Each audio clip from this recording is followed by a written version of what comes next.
spoštovani dijaki in profesori. Dobrodošli na literarnem pogovoru s sodobnima literarnima ustvarjalcema Adriani Kuči in Lenartom Zajcem.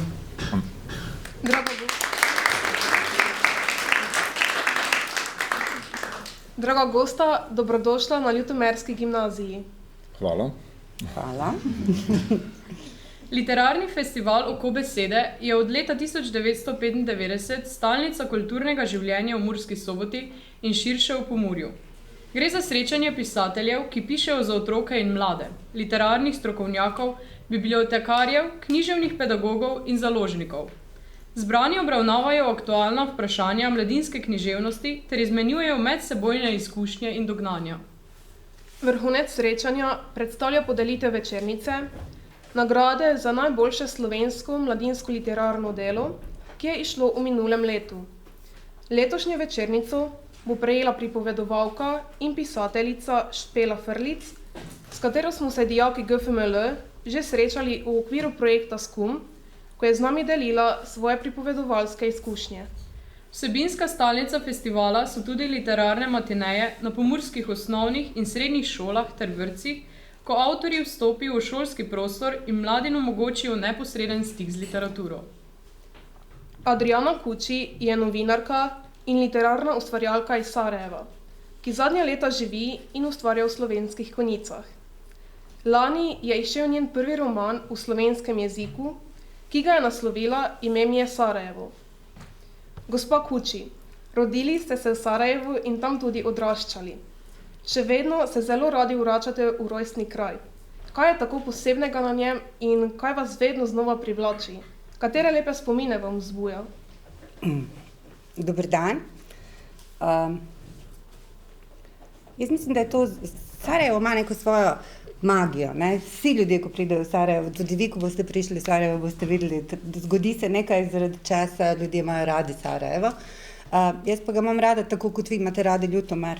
Ne, odraščala sem tu je mojih 30 let minilo in seveda imam ogromno lepih in ogromno tudi slabih spominov, ampak ja, to je moj dom, Sarajevo je moj dom, okrog Sarajeva se nekako vrti vse, kar jaz sem. V vaše življenje je ostro zasekala vojna. Koliko ste bili stari, ko se je odvijala in kako je zaznamovala vaše življenje? Koliko ste vi stari? 18. Ok, jaz sem bila stara 16 let, ko se je začela vojna. Torej, živela sem življenje tako, kot ga živite vi zdaj. Ne? Moje osnovne težave so bile takšne, kot so vaše, kaj bom oblekla, s kom bom šla ven, kateri sok bom imela zjutraj za zajtrk. Potem pa se je vse spremenilo in naenkrat sem živela brez hrane, brez elektrike, brez vode, v kleti 3,5 leta skupaj z svojimi someščani. Tako da verjetno mi ne vemo zdaj, kakšna bi bila Adriana Kuči pri 47 letih brez te izkušnje vojne, ampak zagotovo, da izkušnja vojne spremeni osebo. In vseeno sem še vedno mnenja, prepričana sem, da se ti tudi z mano strinjaš, da je vojna en popolnoma brezsmiseln dogodek in da nihče ne potrebuje te izkušnje. Lepo pa je, da o tem govorimo prav zaradi tega, ker ste vi generacije, ki morate poskrbeti za to, da jih ne bo. Bodite bolj pametni kot starejši od nas in kot ti, ko smo mi. Hvala za nasvet. Kaj pa selitev v Slovenijo? Tudi to predstavlja pomemben mejnik v posameznikovem življenju. Kako ste ga doživljali? Jaz se nisem direktno iz Sarajeva preselila v Slovenijo, ampak na Bližnji vzhod. Živela sem nekaj let na Bližnjem vzhodu, v Siriji, v Jordaniji, v Izraelu in potem sem prišla v Slovenijo, tako da se mi je priti v Slovenijo iz Bližnjega vzhoda zdelo, še vedno, ko sem prišla nazaj domov. Nisem imela tak velik kulturološki šok. Je pa drugače, prišla sem v Slovenijo, torej stara nekaj čez 30 let, mislila sem, da bom razumela jezik, pa nič nisem razumela, pa ne vem, vse se je tako zdelo, da bo easy, pa ni bilo tako easy, ampak na koncu, ne vem, navadiš se življenja in vse je okej, ne. Jaz mislim, da bi lahko živela kjerkoli na svetu, kjer so ljudje, ki jih imam rada. Pa hitro imam ljudi rada, tako da verjetno kamorkoli gre, bi bilo fino. V slovenskih literarnih krogih ste postali prepoznavni z literarnim prvencem Ime mi je Sarajevo. Zgodbo sestavljajo 3 pripovedne niti. Prva se začne leta 2019 in se konča v pandemični sedanjosti, druga se odvija v obleganem Sarajevu in se izpoje v začetku novega tisočletja, tretja pa v nasprotju s prejšnjima ni časovno določena, temveč jo sestavljajo razmišljanja iz preteklosti protagonistke in prvoosebne pripovedovalke Lane. Kaj so po vašem mnenju najpomembnejša sporočila, ki jih prinaša roman? Zelo mi je zanimivo, kako ste si jih predstavljali zdaj te dele romana. Mislim, da je najpomembnejše sporočilo in da je to nekaj, kar je moja življenjska misija, govoriti o brezsmislu vojne. Posebej, Ime mi je Sarajevo mogoče poseben po tem, da vojno, ko v literaturi beremo o vojni, ko gledamo filme o vojni, vedno gledamo heroje. Ali mame, ki so izgubile otroke, ali ne vem, vojake, ki so taktično naredili nekaj dobrega, pa so zmagali v ne vem čem. Skoraj da ni, v literaturi ni vojne, ki vam je pripove najstnica. Potem je ta roman mogoče malo drugačen od tega, kar je do zdaj bilo v literaturi. In se mi zdi pomembno, ker tudi mlade ženske so poškodovane z vojno, tudi če niso bile na fronti v tem trenutku in ostanejo poškodovane z vojno, tudi če preživijo, tudi če imajo vse dele telesa. Dokaj podobne motive najdemo v zadnjih literarnih delih Lenarta Zajca, v romanih Odred in Pošast. Vojna, mladi protagonisti, ljubezen. Obema romanoma je skupna zgodovinska snov. Gospod Lenart, zakaj ste posegli po snovi druge svetovne vojne in odporniškega gibanja? Sami neposredne izkušnje z vojno namreč niste imeli. Res je. Jaz sem študiral zgodovino pa filozofijo in že med študijem sem bral spomine tega narodnega heroja Staneta Semiča Dakija in že takrat sem to bral, se mi zdelo to tak zanimiva osnova za roman. Pa takrat še nisem imel pojma, da bom daj pisati, takrat sem imel najprej tendence biti profesor pa tako naprej. Skratka, pa sem začel počasi pisati knjige, pa sem to nekako odrinil, raven zaradi tega, ker sem rekel, to ni moja zgodba, to je zgodba neke druge generacije, ta generacija je v bistvu temu že ogromno napisala, imam ogromno vojnih romanov in tako, skratka, tega ne bom počel. Na kar sta me prepričala 2 momenta. En moment je ta, da smo zadnja leta zelo modno sprevračanje slovenske zgodovine, kjer so zmagovalci kar naenkrat izdajalci in izdajalci kar naenkrat postajajo neki osvoboditelji, čeprav so sodelovali z nacizmom, čeprav so sodelovali z Hitlerjem, čeprav so sodelovali z okupatorjem. Skratka, vse to sprevračanje in to. In da se o tem piše na ta način, te, ki pišejo o tem tudi na to, recimo imamo tukaj na piedestalu postavljenega Jančarja, ki piše v To noč sem jo videl, kjer so partizani pač ali neke izgube ali pa krvoločni morilci. Skratka, to me je začelo malo motiti. Drug moment, ki me je pa prepričal, da bi se lahko tega lotil, so bili pa bolj prihajajo iz filmskega sveta, namreč Tarantinovi Inglourious Basterds ali pa Saving Private Ryan, ker gre za 2 režiserja, ki sta oba rojena po vojni, se pravi pripovedujeta ne njune zgodbe, pa zgodbe drugih ljudi in se rekel, zakaj pa se ne bi jaz tega lotil v literaturi slovenski, tako je prišlo do tega. Se pravičujem, Saving Private Ryan je Spielberg, okay. Tako je. Bi mogoče že zdaj želeli kaj prebrati iz knjige? Lahko preberem en odlomek.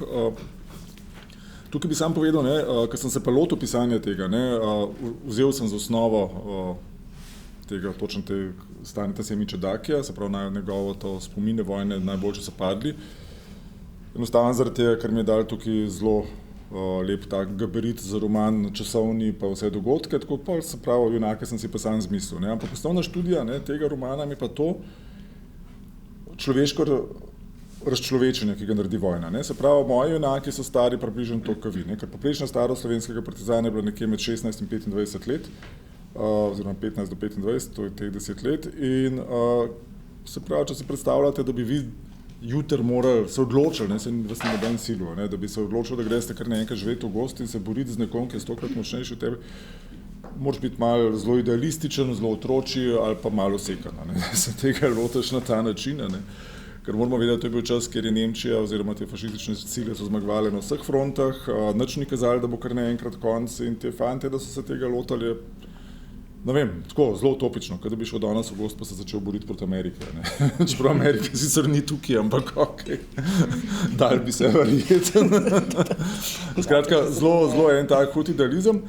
Ampak po drugi strani gre za zelo mlade, nedolžne ljudi, ki so še zelo nevajeni, ne ubijanja, večina jih ni imela niti služila vojske, skratka nima te izkušnje nikakršne z vojno in v prvem delu opisujem predvsem ta njihov krvavi krst, v drugem delu gre pa že za prekaljene borce. Tukaj bom prebral en odlomek, ki se znajde v enem dvorcu, ker pride do tega, kar me najbolj fascinira in zaradi česar me je tudi tretji razlog, recimo, da sem se lotil tega to razčlovečenja, in tukaj pridejo že do tega momenta, ko so že na ta način razčlovečeni.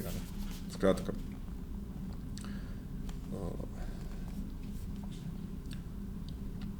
Zdaj se je odločil, da se pridruži fantom v kleti.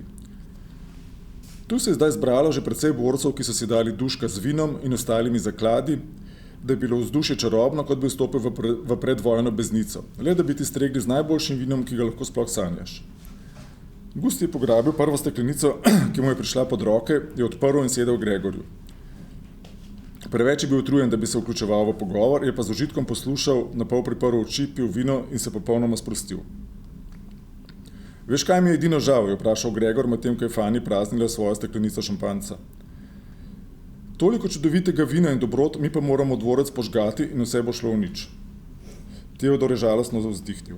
Gusti se je le nasmehnil, ni hodil niti omenjati, kako mu je dvorca žal. No, brez dolgih nosov, je rekla Fani. Pimo ga. Teodor je za lase privzdignil Karlovo glavo in Fani mu je hihitaje potisnila grlo njenega šampanjca v usta, da smo mehurčki udarili skozi nos. Kaj? Je zavpil, skoraj padel na hrbet in požel krohot ostalih. Ne moreš spati, jutri bo to gorelo in česar ne boš imel v sebi, bo vzel hudič, mu je rekel Teodor in mu potisnil vinjak v roke, sam pa je vstal in šel po svojo steklenico šampanjca. Nekoliko ga je zaneslo, ko je vstal in skoraj se spotaknil čez mrtvega belogardista. Ampak resnično ni vljudno, da ga puščamo takole, medtem ko se mi nalijamo, je rekel. Kaj pa naj z njim? V družbo mora, Karlo, pomagaj mi. Karlo se ne bodi ga leno potekel iza mize, stopil zraven, da sta mrtveca dvignila vsak pod eno pazduho in ga privlekla bliže. Gregor, ki je videl, kaj nameravate, je hitro vstal in pristavil stol, ki je ležal prevrnen na tleh. Belogardista so posadili na stol, da je napol ležal na njem in mu v roko potisnili skoraj prazno steklenico vinjaka, ker so se odločili presedlati na šampanjec. Evo ga, takole je že bolje, se hahljal Gregor. Saluti, mu je nazdravil tudi Giuseppe. Karlo se je potekal v kot kleti in bruhal. Teodor je začel pihati v svoje orglice, Gregor pa jim je nosil na mizo ves šampanjec, kar ga je našel in razpoloženje postalo z vsakim požirkom prijetnejše in bolj veselo. Zdaj je Teodor začel igrati melodijo nemške popevke Lille Marlen, Fani pa je zapela svojim globokim glasom, da je zazvenelo, kot da bi jim pela Marlen Dietrich.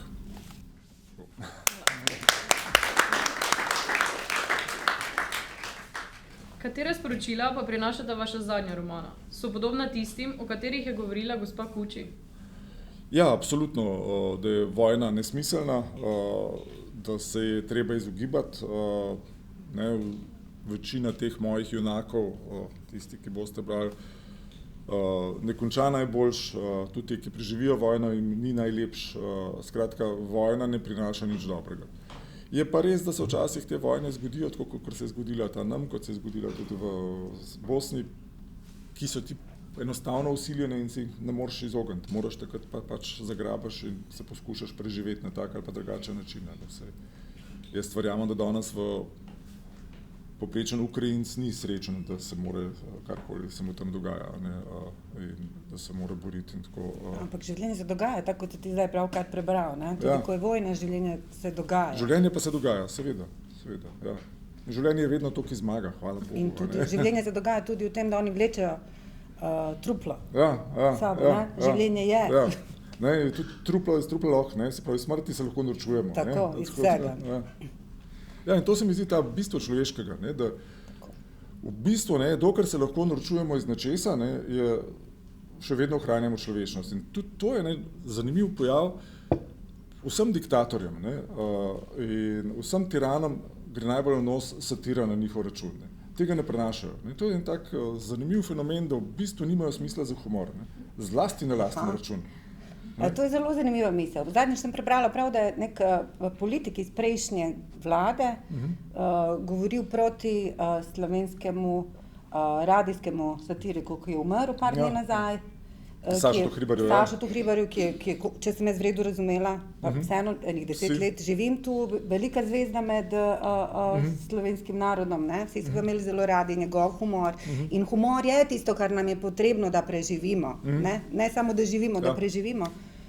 Prebrala sem, da je politik, ki je bil po poklicu v eni fazi celo minister policije, mislim, da, napisal, kako to o mrtvemu človeku, kako to nima nobene veze z humorjem in satiro, da je to zelo daleč od satire. Tako da ja, prav kar si ti s tem, kar si povedal, zdaj podkrepil to. Ja. Ne, saj to je zanimivo. Ne? Prav Sašo Hribar je tukaj ta fenomen, kot si rekla, on se je norčeval iz levih politikov in njihovih napak, iz desnih politikov, iz vsega se je norčeval, ker je kdo kaj biksov, je on se delal norce iz tega. Ne? Ampak ta stran, ki je pač bolj zategnjena, ki je bolj se mi zdi, da ima vedno prav, ne prenaša te satire na svoj račun. In je to zameral kuha pol naprej. Ne. In seveda, zdaj si ga pa lahko prvošimo, ki je mrtev, ki ne more nič reči nazaj. Ja, vse to je grozno, ne? Ja. Morate poskrbeti, da taki ljudje ne vodijo države. Ja. To je na vas zdaj. Vaš literarni opus je zvrstno dokaj raznolik. Pišete romane, kratke zgodbe, lotili ste se tudi stripa. Katera oblika vam je najbližja? Stripa. Ne vem. Stripa se pa ne spomnim. Bi ga imel željo, sam njim ne poznam nobenega likovnika še toliko dober, ker bi se mu ljubil s tem ukvarjal. Veš pa z veseljem bi naredil scenarij za strip. Ne, v redu. Mogoče imam v enem romanu poteka tako, da ga opisujem skozi strip, ne? Kot dekle, ki bere strip, pripoveduje odlomke s tem. Mogoče to. Sprav vprašanje je bilo pa, kjera? Vam je najbližja. Zvrst. Ja, kaj vem, do zdaj sem vedno malo pisal predvsem na neke empirične izkušnje iz sebe, nekaj, kar sem doživel, ne, in sem pa to nekako prenesel v literaren svet, ampak trenutno mi je tale zgodovinski zelo, čeprav se zelo veselim, da bom končal ta tretji del in da se odmaknem od te vojne in zadiham v miru že spet, tako da, in vseh teh groznih zadev, tako da bo nekaj čist drugega. Zelo mi je všeč, malo ta prehajanje med realnim pa nerealnim, se pravi recimo to, ko sem imel v Delcih svetlobe ali pa v agenciji, recimo, ker je nek nadrealizem, ki se prepleta z realnostjo, skratka, da imaš to svobodo, pa neke filozofske misli v to, oziroma eno filozofijo v to vse skupaj poplesta. Se pričujem. Jaz se vam opravičujem, da se vam vmešavam, ampak me res zanimalo zdaj, če lahko jaz vprašam, Lenart, ko končaš s zgodovinskimi romani, kaj boš pisal, če želiš pobegati od zgodovine? Imam idejo, ja, veš, ko imam enega, zgodi se v času korone, en tip upokojen urar, brska po internetu oziroma po nekih teh zapisih in naleti na zapise o eni uri, ki je čisto fantastična in je izginila, ki je bila pred svojim časom narejena v 17. stoletju, ročna ura, morala biti taka, kot bi morala biti narejena zdaj, in skratka pa se on loti iskanja te ure in naleti na svetu na cel kult teh iskalcev ure, in skratka vsi iščejo in si pripovedujejo mite o tej uri, ki noben še nikoli ni videl. Super. To je. Odlično. Ampak, ki si me ti to vprašala, kaj pa ti pripravljaš? Pa tudi vem, da si tik pred izidom. Jaz sem oddala rokopis in se zdaj z njim trenutno ne bom ukvarjala. In vesela sem, da sem ga oddala. Nimam pa ideje, trenutno sem v fazi, ko se želim malo odpočiti in potem se bom jaz dotaknila zgodovine. Sam se bom dotikala malo bosanske zgodovine v kontekstu kraljestva, bosanskega kraljestva, o katerem je zelo malo napisano in mislim, da se ljudje v moji matični državi najbolj kregamo zato, ker se ločujemo in bom poiskala neko zgodbo, ki nas bo malo bolj povezala. Tam neko 12. stoletje, ne? Tako, ja, 12. stoletje. Super. Oprosti, Laura. Umetnost vam je bila položena v zibelko. Oče, pesnik Dane Zajc. Mati, gledališka režiserka in igralka Helena Šobar Zajc. Kaj pridobi mladi človek, ki je obkrožen s toliko umetniškimi dražljaji? Grozen je bilo. Ja. Ker te nimajo kam dati starši, te vlačijo na prireditve in gledališke predstave, ki sploh ne razumeš, ker si premajhen in ti je dolg čas in pol se moraš še družiti z vsemi temi ljudmi, ki se imajo krasno, pijejo, ti si tam za mizo sediš, kaj rišeš, komi čakaš, da bi šli domov in tako da. Oni pa nimajo razumevanja, ker so pač umetniki in ker se družijo in ker je tako super. Tako da, ja. Malo sem se hecel, vse je bilo v redu, ampak ja, je pa ta minus, da moraš biti skozi pri teh stvarih zraven, ki nekako nisi dorasel, ampak po eni strani ti pa kar zlezejo pod kožo. Sam se nobenemu nisi smilil, sam da veš, ne? Ne. Povejte. Zagotovo je tako, da če rasteš v takem okolju, dobiš neko kolektivno znanje od svoje družine. Sigurno, od prijateljev, vedno se pogovarjaš z njimi. Pa je pa velik plus, ker sem ga opazil pri svojih vrstnikih, ker sem se družil z vsemi temi avtoritetami umetniškimi, ki so bile okoli mene, ki so nas obkrožale. Jaz nikoli nisem imel spoštovanja do avtoritete zaradi avtoritete. Ja. Spoštovanje avtoritete si mogel pri meni zaslužiti kot avtoriteta. Zato sem imel celo srednjo šolo zelo hude težave in na koncu sem v 4. letniku, v zadnji konferenci izključene šole, kjer je pisal med argumenti tudi nespoštovanje avtoritete. Kar je verjetno kasneje, ko si delal kot profesor, tebi pomagalo v kontekstu, da si vedel, da ne moreš biti avtoriteta samo zato, ker si prišel in se usedel za katedro. Ne, profesor je lahko avtoriteta samo s svojim znanjem in kvalitetnim podajanjem znanja. Če ima samo znanje in je dolgočasna ura, je brez veze to. Zdaj smo malo kregali učitelje. Tokrat postavljam vprašanje obema. Kako se lotita pisanja? Kako dolgo v vama zori ideja, zgodba? Mora biti groba skica dogajanja, preden jo prelijeta na papir? Boš ti prvi? Daj ti. Načeloma ne vem. Če govorim o tem romanu, se je zgodilo tako, da ko se je vojna končala, jaz sem bila stara 16 plus 4, 20 in sem se odločila, da nikdar ne bom pisala o vojni. Nekako se mi je zdelo, da je zlasti v teh prvih letih po vojni se ogromno piše o vojni, ogromno romanov pride ven, vsi ti romani so zelo politično vprašljivi, ker vsak piše za svoje strani. Jaz sem takrat recimo v teh letih razmišljala o tem, kak je zgodovina. Moja mama je drugače profesorica zgodovine, mislila sem, da je to pač nekaj, kar načeloma je treba ukiniti, ne rabi sploh obstajati. Zato, ker je zgodovina takšna, da vam je pove tisti, jaz sem opazovala, kako pišejo zgodovino okrog mene v tem istem mestu. Ne vem, sama sem kot otrok videla dogodke, kot otrok vaših let videla dogodke, kot je, ne vem, granata na Markalo, od katere umre skoraj 70 ljudi v enem trenutku. Čez par let o tem se piše na način, da je granato so vrgli sami ljudje med sebe, ali pa sploh niso bili ljudje, bile so lutke, ali pa take stvari. In zaradi tega sem mislila, da se enostavno ne bom dotikala vojne in zgodbe o vojni. Kako je prišlo do tega, da sem se vseeno odločila pisati o tem, je moje življenje v Sloveniji, vprašanja, ki mi jih ljudje zastavljajo o vojni nenehno in ta občutek, da vprašajte o vojni, ti odgovoriš in imaš občutek, da ljudem nerodno, a sami so vprašali. Ker vojna točno ta občutek izziva pri ljudeh in je normalno, da je tako. Potem sem se odločila, da bom napisala Lanino zgodbo in je nisem takoj napisala. Dolgo sem razmišljala, na kateri način jo podati, kako jo povedati, da ni preveč krvava, kako jo povedati, da ni preveč nekrvava. In v enem trenutku sem se spomnila tega, o čem je Tanja na začetku brala na tak zanimiv način, kako je povedati o preteklost, sedanjost, ta trenutek, v katerem Lana razmišlja o sami sebi in o svojih travmah. In potem se je začela korona in jaz nisem imela kaj za delati in sem napisala roman. Boš prebrala eno blog? A preberem?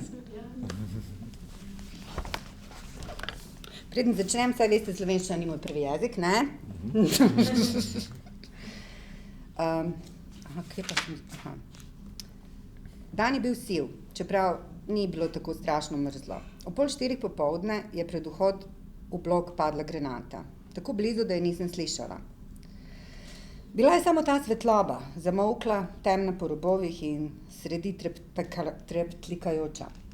In ta že znani in strašni občutek nemoči, ki se nenadoma, skoraj hipoma priplazil do mene in mi zlezel pod kožo in me mrezil.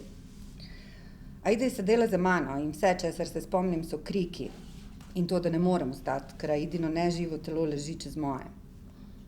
Topla kri mi je tekla po obrazu, v oči, po ustih in nisem mogla razločiti, ali je moja ali njena. Iz mene ni prišel noben glas, samo ta strašna, grozeča tišina, ki ti izpije vso energijo. Tudi ko je padla druga granata, me ni zagrabila panika. Ponavadi sta bili 2, prva in čez približno 10 minut. Ko so zločinci s hribov presodili, da je še več ljudi priteklo na pomoč ranjenim, je sledila še druga. Ljudje so pritekli do naju. Amra je prišla do naju, kričala in vlekla Aido, klicala je moje ime, poskušala doklicati gospoda iz civilne zaščite. Na mojih nogah je bilo nekaj trdega, kasneje bom ugotovila, da vhodna vrata v blok. Na mojem telesu Aida, tako neznansko težka. Ne vleci za roke, te niso nič naučili na tečaju, jo je nekdo štel.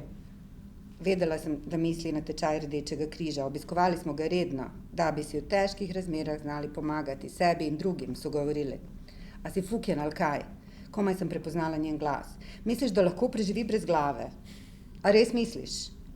Njen glas je bil vse, česar glas 17-letnice ne sme biti.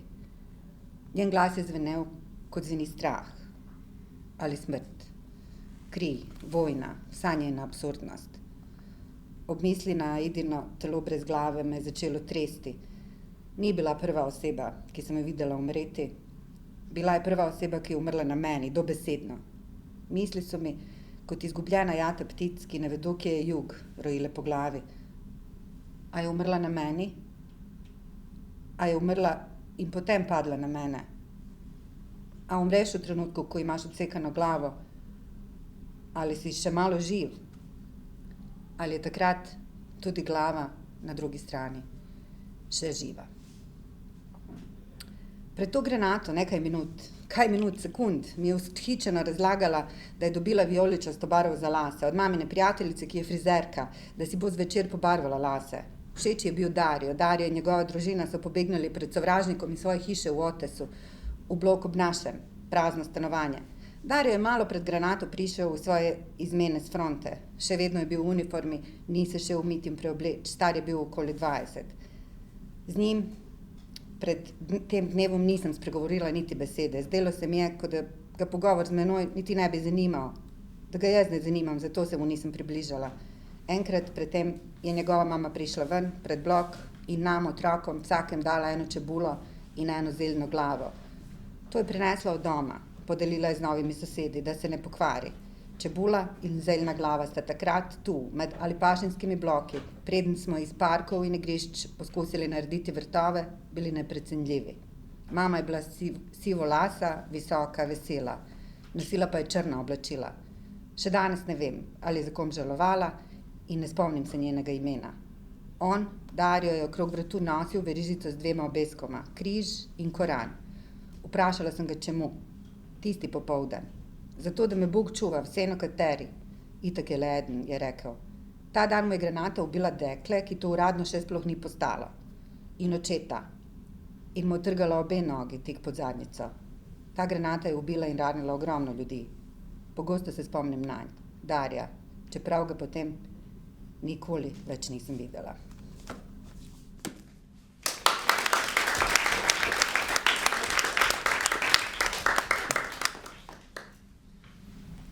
Najlepša hvala. Tudi jaz imam vprašanje za oba. Čak, Lenart ni odgovoril na vprašanje. Ja. Kako je bilo... Kako dolgo vama zori ideja, zgodba? Napišeš roman. Ja, zelo različen. Ne?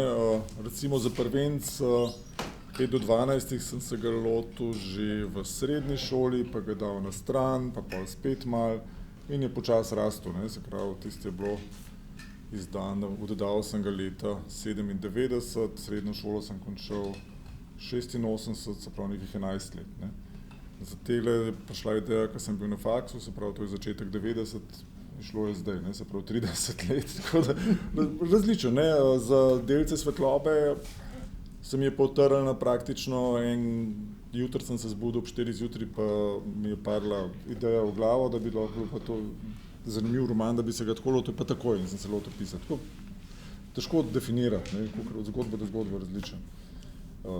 Pa verjetno tudi rabiš, mislim, če se lahko spet vmešavam, ampak verjetno tudi rabiš tisti nek trenutek, v katerem dobiš glas, s katerim boš povedal roman, ne? To je mogoče ključno, način, kako ga boš povedal, ker ti ni izziv, mislim, ko enkrat naučiš pisati in pišeš spise, ni ti več izziv pisati vsakič enako, rabiš nekaj... Tako je, to sigurno, pa neka zgodba, pa neka misel, ki jo hočem povedati, ne? Tako, ja. To predvsem, ne? Nekaj dati, ne? Naprej. Ne? In to podati na nek način, ki ni preveč očiten, ampak je zelo očiten, ne? In to je ta nekaj, kar iščemo mi kot avtorji, ne? Ja, če bi čist direkt je, ne, pol bi bilo brez veze pisati književnost, pa bi se lotil filozofije, ne? Bez filozofskih spisov, tako da, Potem pa uživaš v vprašanjih, zakaj je bila zavesa zelena v vašem romanu. Recimo v tej uri, ki sem prej omenil, ta je bila spet taka, ki se mi je utrl naenkrat, ko sem dobil neke reklame za ure, veš, ko se na internet scrollaš in se ti pojavijo une ure in gledam uno uro in gledam, se rekel, zakaj pa ne bi tako, čas, ne, vse čas je relativen čas, a pravzaprav izven nas ni, ne, mi smo smrtna bitja, zato smo časovno omejeni, ne, ampak za kamen kot tak pa čas ne obstaja, ne, se pravi, za vesolje kot tako čas ne obstaja. A veste, zakaj se je začel meriti čas sploh? Zakaj obstaja ura? Nihče ne ve. Ti veš, učitelj zgodovine. Pa ne vem, če vem, da slišam. Zaradi vlaka. Samo zaradi vlaka imamo uro.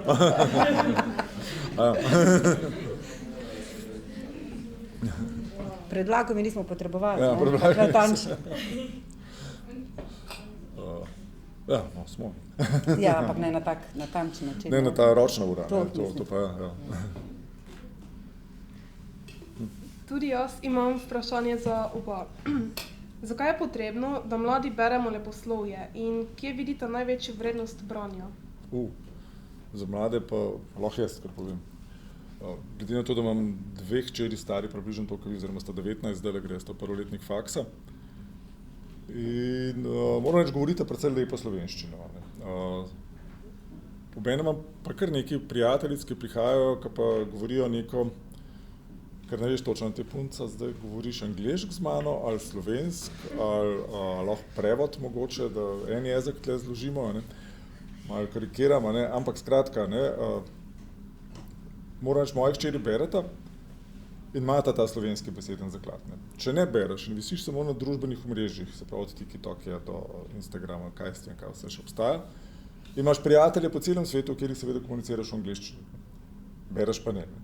Se pravi, ti gradiš svoj angleški beseden zaklad, ne, bistveno bolj kot slovenski. Ne? In če še med sabo komunicirate v tem slengu, ne, v bistvu pol kar naenkrat prideš do momenta, ko ljudje se ne spomnijo več slovenskega izraza in uporabijo angleški izraz. Ne? In zaradi tega je branje tako zelo pomembno. Gradiš svoj jezik, ne, ki pa je temelj, ker če ne znaš dobro slovensko govoriti, verjemi mi, če svojega jezika ne znaš, tudi angleško ne boš znal dobro. Ker boš uporabljal neke slengovske izraze, ki pravzaprav v knjižni angleščini nimajo mesta. Ne. Se pravi, tudi če bi hočeš govoriti lepo angleščino, TikTok in vse ostalo ne zadošča, ampak moraš brati knjige v angleščini. Vedno je za jezik, pa jaz vedno zelo rad berem knjige v jeziku, kjer so bile napisane, če ga le znam. Nemščino znam zelo slabo, ampak rad berem nemščino. Se mučim zraven, slovarji pa tako. Potem pa ni slabo, češ pa lahko dareš, ne?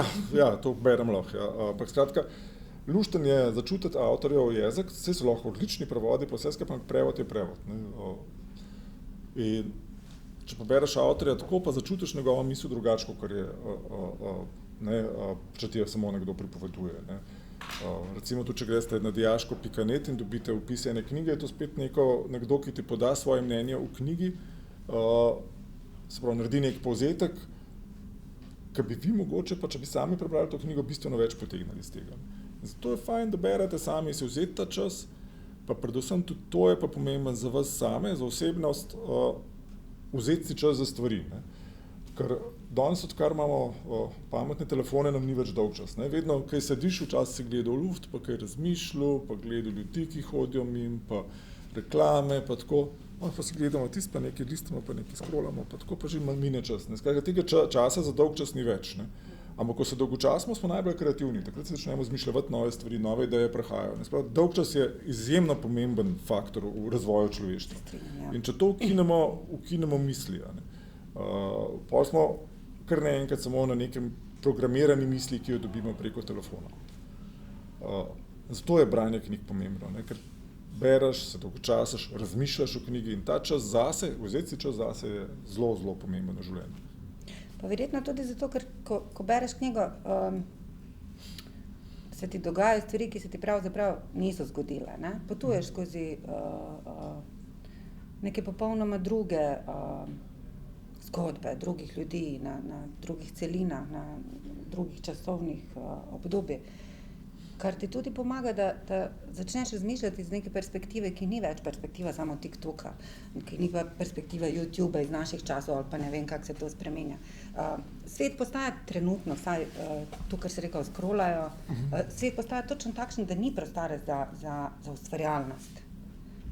To branje in ta občutek, ko se sprehajaš in ko si res sam s sabo, nove generacije ljudi sploh niso več same s sabo, ker je vedno ta telefon v roki, in vedno ste povezani z nekom, a pravzaprav ste veliko bolj osamljeni kot naše generacije, ker ste s telefonom, ne z ljudmi. Ta čas je čas, v katerem najdeš nek svoj lastni izraz, spreminjaš se in s tem spreminjaš svet okrog sebe. Vi ste zdaj nekako najbolj izloženi tem potrošniški družbi skozi to. In to, kar mladi zdaj počnejo, idealno za kapitalizem. To je to, kar kapitalistična družba od nas potrebuje. Da smo vsi enaki, da si gledamo v telefone, da si želimo kupovati drage stvari in da nam je zelo pomembno, da non-stop kupujemo nič drugega. Torej, če sem danes kupila ene čevlje, sem zelo srečna, čez 15 minut želim druge čevlje. In to je to. To je kapitalizem. Ne rabimo biti to. Nismo mi... Glejte, vi samo dejstvo, ko pogledaš, da na tem svetu ne obstajata dva enaka človeka. Celo ti dvojčki, ki so enojajčni, imajo svoje razlike. To pomeni, da nismo predvideni, da bili ovce, da nas nekdo striže, ampak da razmišljamo, da smo drugačni in branje in umetnost na splošno, verjetno ne samo branje, ne le zaradi jezika, ampak zaradi vsega, kar smo, ima to neko svojo težo in je pomembno. Kdaj ste nazadnje kaj prebrali, kar vam niso v šoli naročili, rečemo, o tem razmišljajte. A berete vi, bere kdo od vas? Super. Bravo. To je ta razlika med gimnazijo v bistvu pa večino tehničnih šol. Je to, da tukaj še vedno berete, ampak to je za vas verjetno dobro, vi postajate s tem neka nova elita, ampak je pa dobro, da se družba tako razceplja, da imaš pol title eno zelo elitizirane ljudi, pa na drugi strani pa ene dejansko, si rekla, ovce, ki jih strižeš, kot ti hočeš in friziraš, kot ti paše. Pa ne vem, če je to v redu za družbo kot tako. Ja, samo ti veš, Aristotel je že rekel, da človeške mase nikdar ne bojo filozof, ne bojo vsi. Tudi če se če se že dela elitizem, je bolj, že se tu dela kot drugje. To je sigurno. No, saj tudi ta Platonova je bila, da daš te raji, se da une steklene krugljce, s katerimi se igra, odločajo pa tisti, ki razmišljajo. Tako. To je vedno biti fajn na strani unih, ki razmišljajo. Ja, vse manje tega, to je lepo. Hvala. Dragi obiskovalci, ima mogoče kdo od vas kakšno vprašanje za gosta? Izvoli. Jaz imam vprašanje za vas. Mene samo zanima, vi, ko ste napisali, ko ste rekli, ko ste napisali v očeh lane, kako je to doživljalo, so ste vi imeli kakšno posebno osebo v mislih, ali ste mogoče svoje sebe, ali ste kako prijateljco, ali ste to tako Aha, kako sem ustvarila protagonistko, Ime mi Sarajevo ni avtobiografska zgodba, ima pa elemente, večina teh stvari, zlasti o vojni, v katerih pišem, so avtobiografske. To je nekaj, kar sem jaz doživljala in kar so doživljali ljudje okrog mene. Večina stvari, ki jih vsi pišemo, so to, kar poznamo in kar nam je zanimivo. Mislim, vojna je del mojega odraščanja. Zaradi tega je Lana dobila vojno, ne, kot del svojega življenja. Ona tudi ima, to nismo menili, njena druga zgodba je nasilni odnos. Moj novi roman, tak, ki sem ga pravkar oddala, je cel posvečen tem intimno partnerskemu nasilju. In tu imamo ta nasilni odnos, ki njo pravzaprav prisili, da začne razmišljati o svojih starih travmah. Ne. Na takšen način sem jo postavila. Torej, zgodbe, ki jih ona ima, so večinoma zgodbe, ki sem jih jaz doživela ali ljudje iz mojega okroženja. Hvala za vprašanje. Se tukaj bi te pa jaz vprašal, ker tukaj vidim, da zelo posvečaš dober del svoje aktivnosti, točen odpiranju oči, zbujanju temu v protidružinskemu nasilju, nasilju moških nad ženskami. In v bistvu, tako bom rekel, jaz niti nimam občutka, da je tega toliko veliko, ampak verjetno je tega bistveno več, ne, kot smo vsi pripravljeni sploh priznati. Ja, verjetno zaradi tega sem zdaj začela tako, to, kar si opazil, verjetno tudi po mojih družbenih omrežjih. Mogoče en mesec pa pol nazaj, oziroma točno vem, da je bil 11. avgust, se je zgodil umor v Bosni, v kateri je mož ubil svojo ženo, nista bila pač poročena, ampak pač partnerja, v pričo 9-mesečnega otroka, predtem jo je mlatil in potem je streljal iz pištole v glavo in to je 12,000 ljudi na Instagramu v živo gledalo. 12,000 ljudi je v živo gledalo tako grozo. In mislim, da je tega nasilja ogromno. Ne samo, mislim, Bosna celo ni najslabša. Najslabša v Evropi je, zamisli si, to Finska, druga je Madžarska. Ja. Pol pa so te naše balkanske države, ki je veliko PTSP-ja, ne, zaradi vojne. Ampak je ogromno tega nasilja in to zaradi česa se jaz tako zelo trudim, da o tem se čim več piše, pa mislim, da rabimo čim več tudi moških avtorjev, da se s tem začnejo ukvarjati, je to, da zlasti na Balkanu problem s nasiljem generalno je takšen, da ljudje mislijo, da imajo pravico do tega. Problem je, da mi to kar naprej nekako opravičujemo skozi pač norje, zmešalo se mu je. Ni nor, nisem mu zmešalo, odločil se, ker ta isti nasilnež, ko ga ustavi policaj pa mu piše kazen, ne pride ven iz avta in ne navlati policaj, ker ve, da tega ne sme narediti, ne? Ampak ko ima konflikt za svojo ženo, se odloči, da jo udari. Torej, on se je odločil, da bo nasilen, odločil se, da jo bo ubil, odločil se, ne vem. In ko govorimo o femicidu, mi govorimo samo o enem skrajnem činu. Torej, jaz zdaj govorimo o nečem, kar se je zgodilo, pa mi lahko poskušamo samo zamišljati, kako je njeno življenje izgledalo pred tem, ne? Ker femicid je samo konec zgodbe, takrat ni slišimo za to v večini primerov. Imamo tudi situacije, v katerih ženske prijavljajo, ampak nimamo statistike, v kateri je napisano, koliko rakov so ženske dobile zaradi takega življenja. In tega je ogromno in mislim, da je to ena tema, o kateri res moramo in misliti in govoriti in biti zelo vztrajni, da se stvari spreminjajo, ker se spreminjajo se v vrtcih, spreminjajo se v srednjih šolah, v osnovnih šolah, spreminjajo se, ko mladi moški razume, da nima pravice do tega. In žal, veliko takšnih moških je. Zelo lažje govorim moške in ženske, čeprav nisem seksist, ampak ko govorimo o intimno partnerskem nasilju, 98% je moških tistih, ko ga povzročajo. Se pravi, v bistvu ženska prvič, ko bi jo moški postal nasilen, bi morala iti, ne? Bi morala iti. Zakaj pa ne odide? Potem pa imaš cele študije o tem, zato ker vsaka med nami verjame, da je posebna, da se zaradi nje bo spremenil, pa se zgodi drugič, pa spet verjame, da je posebna, najina ljubezen ni kar tak, mi nismo statistika, pa spet ostane, pa se spet pobota, pa pride do tega štokholmskega sindroma oziroma tega travmatičnega povezovanja z povzročiteljem in konča se kako, v večini primerov ne vemo, kako se konča, ne? Ker obstajajo ženske, ki celo svoje življenje živijo s takim partnerjem, ker jih je sram. In rečemo, kar bi bilo treba spremenjati, je osnova, da se takoj prijavi in kako lahko tebe sram tega, kako se on obnaša. Enkrat sem bral to profil tega moškega, ne, ki nasilnega, da v bistvu on je prvič si išče tako ženo Ja. oziroma partnerko, kjer čuti, da bi lahko tukaj Ja. na ta način Kao ravnal, da bo prišel preveč empatična ženska in narcističen moški. narcističen to je kao, moški, ja. to pa ponavadi, da je osamljena, da nima prav močne družbe oziroma ali pa da nima močne družine, ne? Se pravi, da ve, da nihče ne bo res priskočil na pomoč, ali pa jo osami počasi od Tako, njene izolacija. družbe in da jo izolira, da je samo njegova, ne? Da se ona čuti v bistvu zelo sama na svetu. Ne? Da je, Ja. ne glede na to, da je on mlad, je on še vedno tukaj. Ne? Drugi so pa nekje drugje. Ne? Ja. Skratka, v bistvu gre tukaj za ne vem, če se temu reče inteligentne, gre za hude psihopate v bistvu, ki zelo vladajo to. Jaz mislim, da ne smemo jim dati sploh te možnosti, da so psihopati, da so sociopati ali da imajo kakšnokoli možnost za kakšnokoli diagnozo. Ni to diagnoza, to je izbira. To je izbira moškega, ki maltretira žensko. Ne? V večini primerov, žal. Obstaja fantastična, zdaj, ko sem pisala ta novi roman, da sem našla knjigo, ki se imenuje Why Does He Do That in the Mind of Angry and Abusive Men, ki točno to opisuje. To je mogoče edina takšna literatura, ki sem jo videla, mislim, da ni niti prevedena na nobeden od balkanskih jezikov, ki točno to opisuje, da vsi mislimo, da je to njihovo obnašanje posledica travme, ko je bil otrok. Ampak koliko ljudi je doživelo določeno travmo, ko je bilo otrok, pa ne hodi okrog in ne mlati svojega partnerja, ne? In prav v tem je kao odgovor, v tem, da jim nehamo iskati izgovore.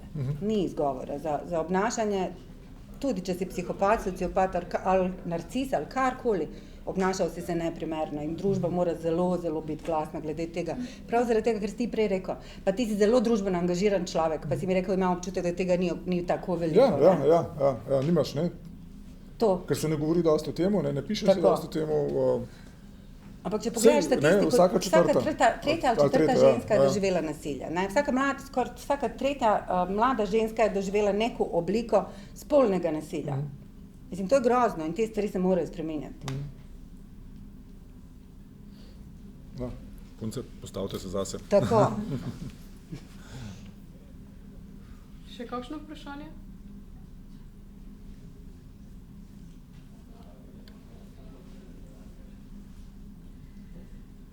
Spoštovana gosta, hvala, da ste obiskala našo šolo in z nami delila svoje misli.